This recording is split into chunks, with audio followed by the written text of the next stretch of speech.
मित्रांनो, आजकाल लग्न जुळत नाहीत ही कुठल्या एकट्या दुकट्या कुटुंबाची समस्या राहिलेली नाही, तर ती आता एक भयानक भीषण परिस्थिती दिवसेंदिवस बनत आहे. आणि अ, या परिस्थितीविषयी ना समाजाला काही घेणं आहे, ना इथल्या शासन व्यवस्थेला, प्रशासन व्यवस्थेला काही घेणं देणं आहे.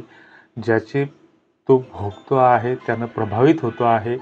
आपल्या महाराष्ट्रातील पारंपरिक अंगाने, कुटुंब व्यवस्थेच्या अंगाने परस्पर सहजीवनासाठी जी काही विवाह संस्था एक भक्कमपणे उभी होती, तर ती आता पूर्णपणे अ, विस्कळीत होत चाललेली आहे, उद्ध्वस्त होत चाललेली आहे. न्यायालयांची संख्या दिवसेंदिवस वाढत आहे आणि त्याच्यामध्ये जे काही वेगवेगळ्या अंगाने जे काही खटले दाखल होत आहेत कुटुंब न्यायालयामध्ये, तर ती पेंडन्सीच्या कारणाने वर्षानुवर्ष ते प्रलंबित आहेत. मग कुठेतरी गार्डियनचा प्रॉब्लेम असतो, कुठेतरी खावटीचा प्रॉब्लेम असतो, कुठेतरी फारकत डिव्होर्ससाठी खटले गेलेले असतात. वेगवेगळ्या कारणासाठी ती खटले गेलेले असतात. एक काळ असा होता की गावाच्या गल्लीबोळात लग्नाचं बोलणं जरी नुसतं निघालं तर घरात गोड सुगंध पसरायचा. आईवडिलांच्या नजरेतून, मामा काकांच्या बोलण्यातून लग्न ही आयुष्याला जोडण्याची एक शपथ असायची. लग्न म्हणजे चूल मूल आणि संसाराचं घरटं एवढं सगळं नव्हतं. तर तसं भासत असलं तरी एक नातेसंबंधाची ती एक ऊब होती. ताटातली भाकरी होती, अंगणातली तुळस होती आणि चुलीजवळच्या गप्पा होत्या. यातून तो संसार फुलायचा, पुढे जायचा, मांडवावर वेल चढायचा.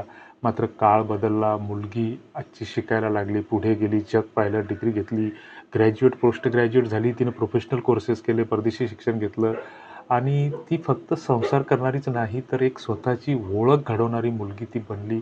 तिच्या डोळ्यात आता चूल आणि मूल नाही, तर एक आत्मसन्मान आणि समानतेचा हक्क आणि आयुष्याबद्दलचा तिचा दृष्टिकोन तिच्या नजरेतून आता दिसू लागला. आणि ते असणं वाईट नाही. मात्र तितकीच ती जितकी सक्षम झालेली असताना त्याचबरोबर तिच्या अपेक्षाही वाढल्या.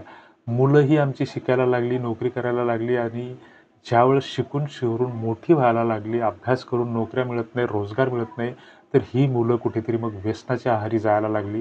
किंवा बऱ्याचदा हाताला काम नाही, लग्न झालं, दिवाळीची पहिली सापडी फाटली आणि त्याच्यानंतर अंगणामध्ये मूल खेळायला लागलं की हा मुलगा कुठेतरी मित्राच्या संगतीनं मग त्याचं आयुष्य कुठेतरी नकळतपणे दारूच्या दुकानाकडे ओढलं गेलं आणि अशातच मग त्या संसाराच्या विघटनाची सुरुवात झाली.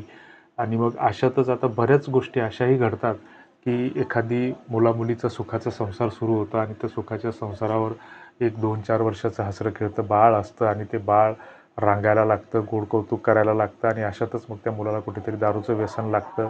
घरचे सगळे त्याला समजावण्याचा, सावरण्याचा प्रयत्न करतात, मात्र ते सावरण्याच्या पलीकडे गेलेलं असतं आणि मग ती मुलगी कुठेतरी त्या 4-5 वर्षाच्या मुलामुलीला सोडून माहेरी जाते आणि तिच्यासाठी दुसरं स्थळ मग तयारच असतात. अशा बऱ्याच घटना घडलेल्या आहेत.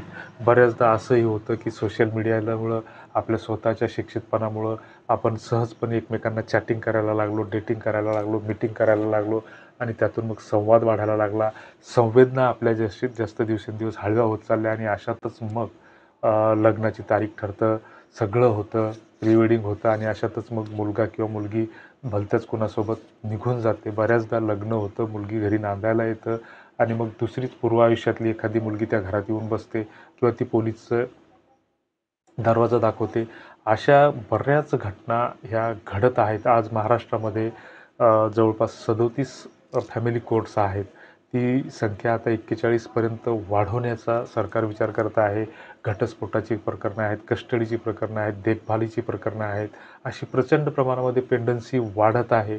हजारो लाखो खटले दाखल होत आहेत, घटस्फोटासाठी अर्ज येत आहेत आणि ही गोष्ट कुठेतरी समाज व्यवस्थेला, समाजाच्या समाज धोरणांना, इथल्या शासन प्रशासन व्यवस्थेला कुठेतरी विचार करायला लावणारी आहे. आणि मात्र याच्यावर विचार न करता विवाह संस्थांचं पीक येत आहे. दररोज नवीन नवीन विवाह संस्था उदयाला येत आहे आणि त्यातून मोठ्या प्रमाणामध्ये फसवणूक वाढते आहे.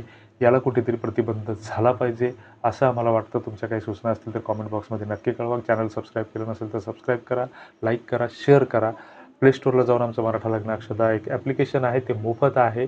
लग्नविषयक समुपदेशन आणि फसवणुकीपासून सावध करण्याचं काम या माध्यमातून आम्ही करत असतो. धन्यवाद. जय जिजाऊ.